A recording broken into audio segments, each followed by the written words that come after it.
बंजर गई। अभी भी इसके अंदर जो है सो 2 फीट के ऊपर पानी है और आज है जुमा, तो यहाँ पे नमाज कैसी अदा करना लोगों ने।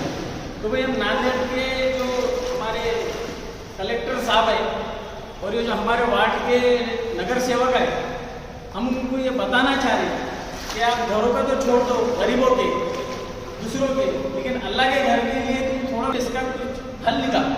नालियाँ वगैरह, ये नालियाँ बनाओ यहाँ पे बड़े बड़े, यहाँ पे नाली देखने के लिए है ही नहीं, यहाँ का पानी जाएगा कहाँ पे? नालियाँ बराबर रहेंगे तो पानी जो है सो किताबें कलाम रखते हैं, तो कुरान शरीफ रखते हैं, पाले रखते हैं, वो सब नीचे 2 फुट के ऊपर पानी ना हो। नमाज तो पूरा टोटल खराब हो गया।